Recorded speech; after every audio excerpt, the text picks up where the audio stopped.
Assalamualaikum warahmatullahi wabarakatuh.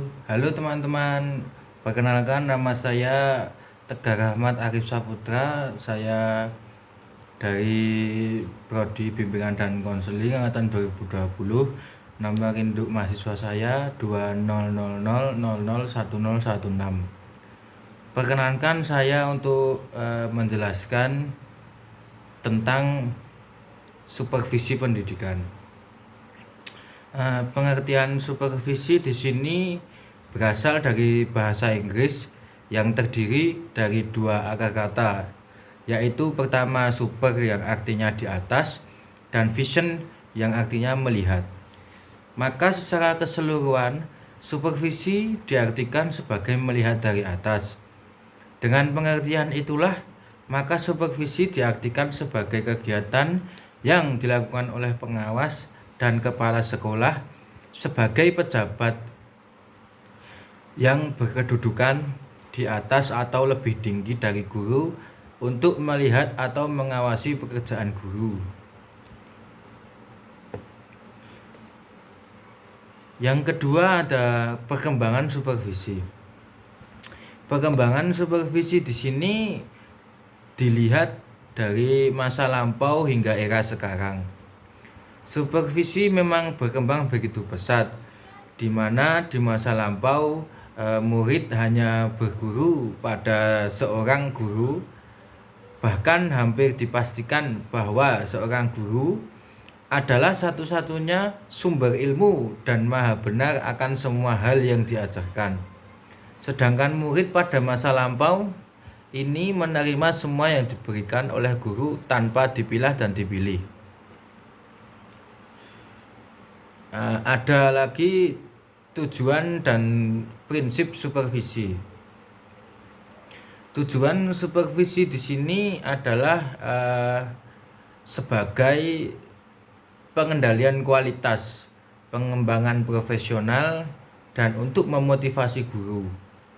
Maksud dari supervisi sebagai pengendalian kualitas yaitu kepala sekolah sebagai supervisor yang bertanggung jawab memonitor proses belajar mengajar di sekolah dengan cara berkunjung ke kelas, berkonsultasi dengan guru, yang dapat diharapkan pendidikan mampu menilai dan mengetahui kemampuan siswa.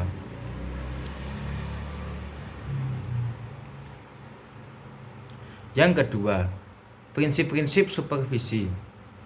Yang pertama, supervisor hendaknya memberikan rasa aman kepada pihak yang disupervisi.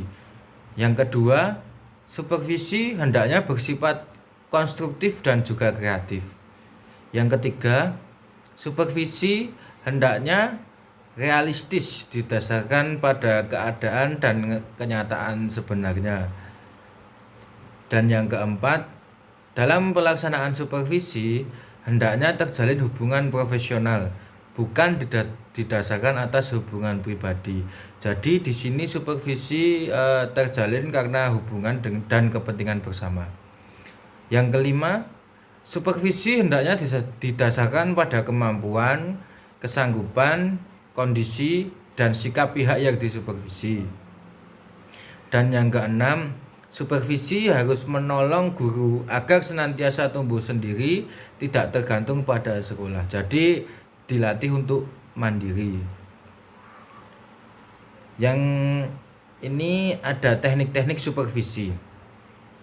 Yang pertama ada teknik perseorangan, meliputi kunjungan kelas, observasi kelas, pertemuan individual, kunjungan antar kelas, menilai diri sendiri.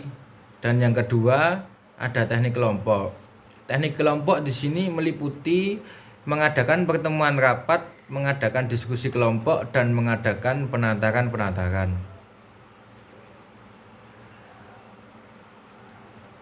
Di sini pelaksanaan supervisi kepala sekolah dalam penerapan kurikulum, penelitian terdapat data yang telah dikumpulkan dan analisis yang telah dilakukan mengenai pelaksanaan supervisi pendidikan oleh kepala sekolah.